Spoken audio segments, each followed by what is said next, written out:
दूसरी तरफ विला में सुहानी इधर से उधर टहलते हुए अपनी उंगलियों को मसल रही थी।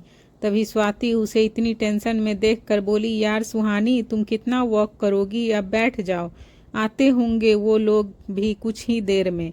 तेरी एक कॉल पर मैं भागी भागी चली आई, क्यों इतना पैनिस कर रही हो अब तुम? उसकी बात पर सुहानी ने कहा, नहीं यार स्वाति, कुछ तो बात है जो हमें नहीं पता।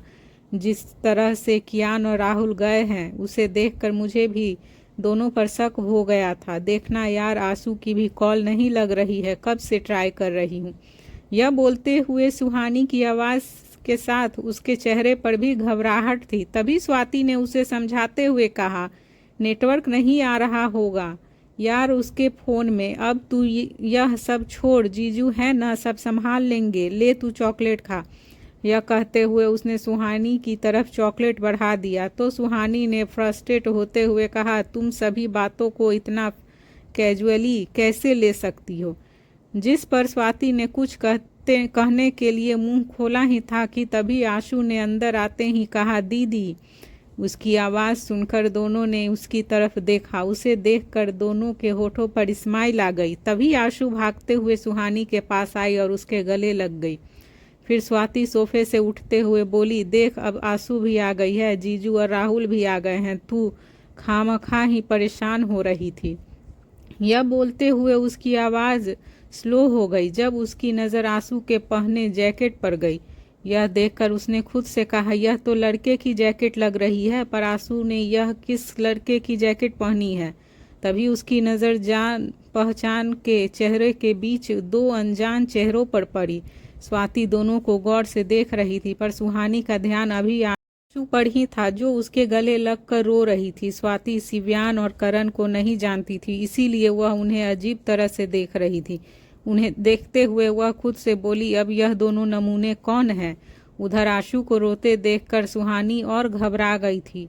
उसकी आंखों में भी आंसू आ गए थे। फिर सुहानी उसे अलग हुए और उसके आंसू पोंछते हुए रोने की वजह पूछी। सुहानी के पूछने पर आंसू ने उसे सब बता दिया कि कैसे उन्हीं लड़कों ने उसको फिर से किडनैप किया था।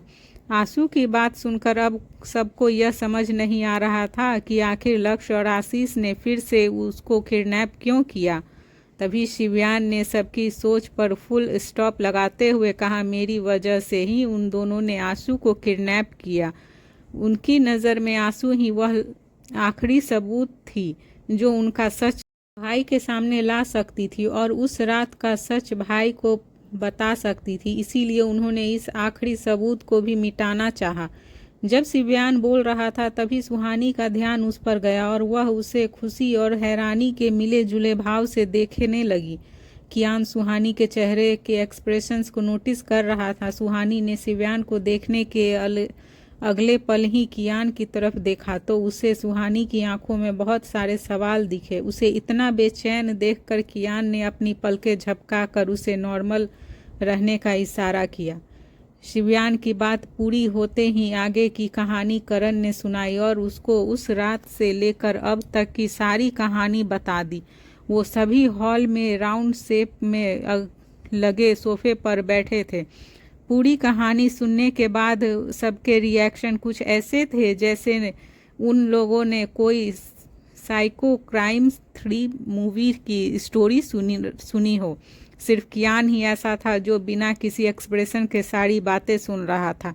सुहानी को भी अब समझ आ गया था कि किस तरह से शिव्यान के दोस्तों ने शिव्यान के मर्डर का इल्ज़ाम उस पर डाल दिया था, जिसकी वजह से कियान ने उसे किडनैप करवाया था। अब सबके सामने सब क्लियर हो गया था, पर अभी भी कुछ ऐसा था जो बाकी था। कियान ने राहुल की तरफ देखा तो राहुल ने हाँ में अपना सिर हिलाते हुए ओके कह दिया।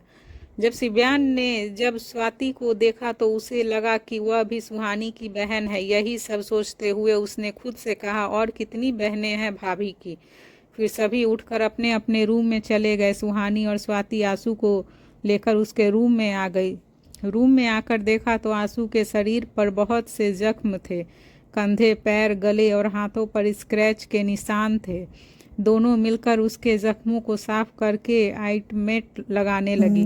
दूसरी तरफ कियान के इशारे पर राहुल लक्ष्य, आशीष और विष्णु की खातिरदारी में लगा था। उसने कोई कमी नहीं छोड़ी थी उन्हें उनके कर्मों की सज़ा देने में, फिर चाहे उन पर घूसों और लात की बारिश करना हो या उन्हें 3rd डिग्री टॉर्चर देना हो।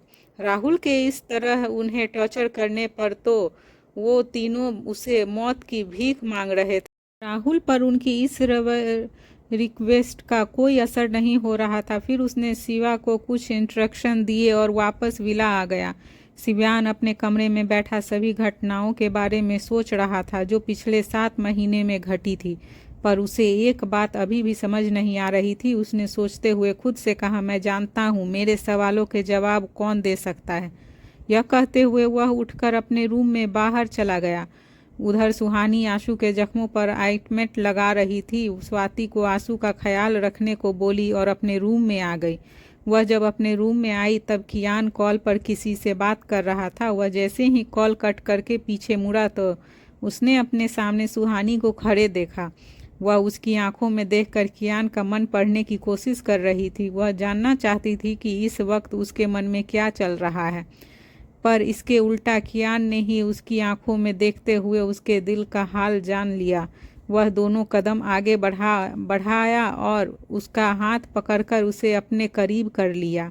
फिर उसे धीरे से अपने सीने से लगाते हुए बोला, अब सब ठीक है, तुम्हें इस बारे में और सोचने की ज़रूरत नहीं है।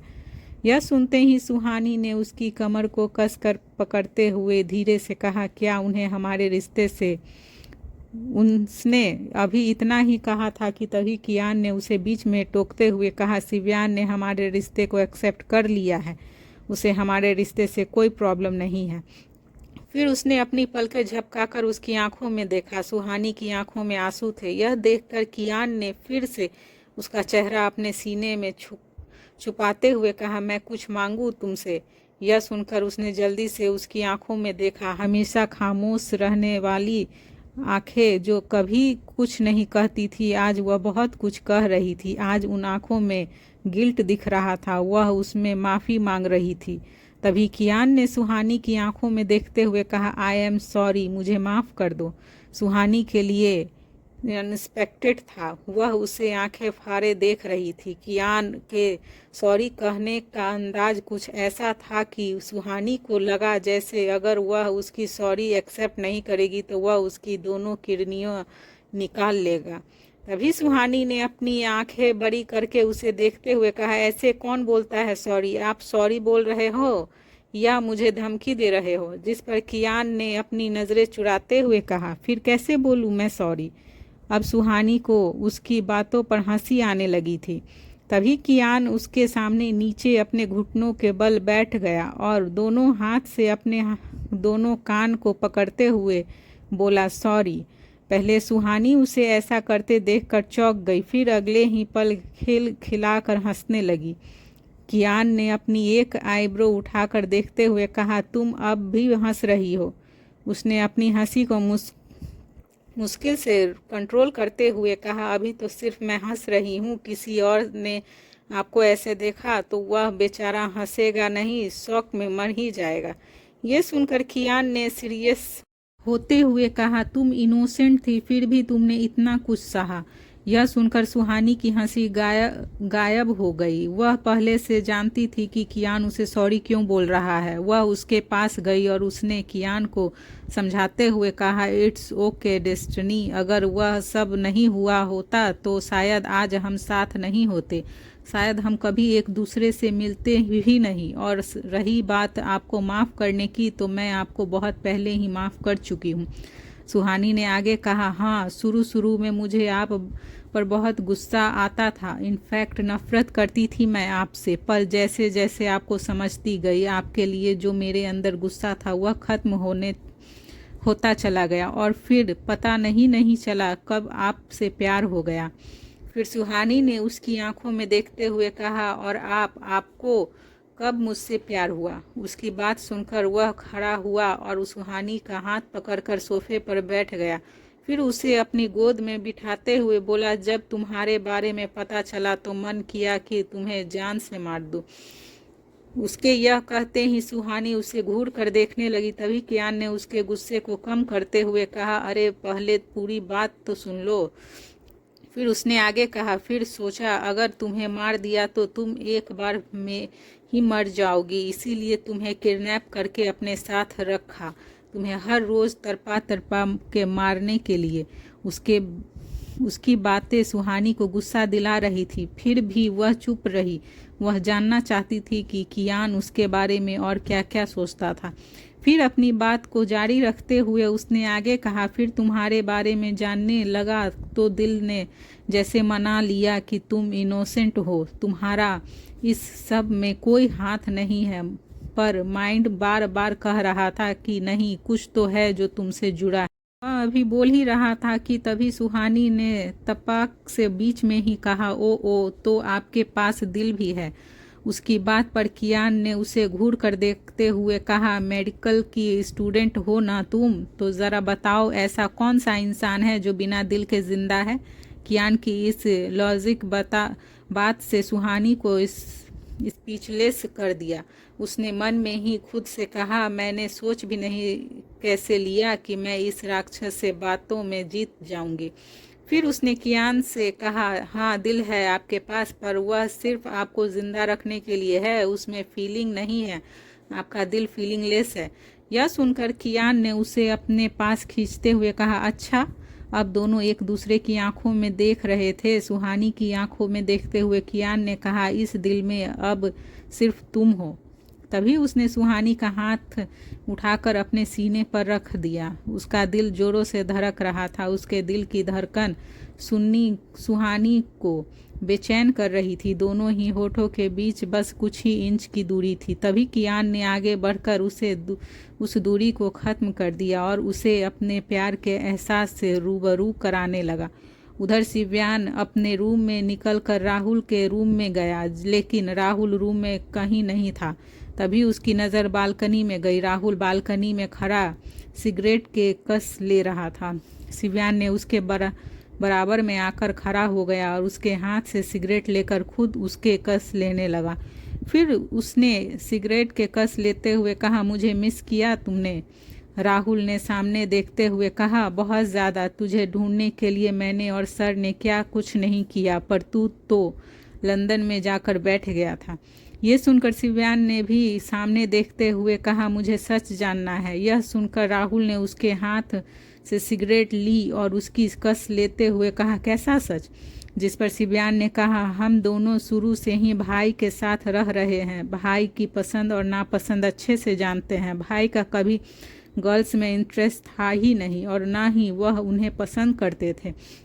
राहुल ने उसे देखते हुए सिर हिलाया तो उसने भी उसे देखते हुए आगे कहा, फिर ऐसी कौन सी वजह थी कि भाई ने उसे शादी करनी पड़ी? यह सुनकर राहुल ने एक वर्ड में आंसर दिया, राघव। फिर राहुल ने उसे सुहानी के विला में आने के लिए कियान और उसकी शादी होने तक की पूरी कहानी सुनाई। सारी बातें सुनकर शिव्यान ने सिर हिलाते हुए सैड टोन में कहा, अगर इन सब में सबसे ज़्यादा किसी ने ट्रैवल किया है तो वह है भाभी। ये सुनकर राहुल ने भी हाँ में सिर हिला दिया। क्या होगा जब शिव्यान को शिवी की फीलिंग के बारे में पता चलेगा?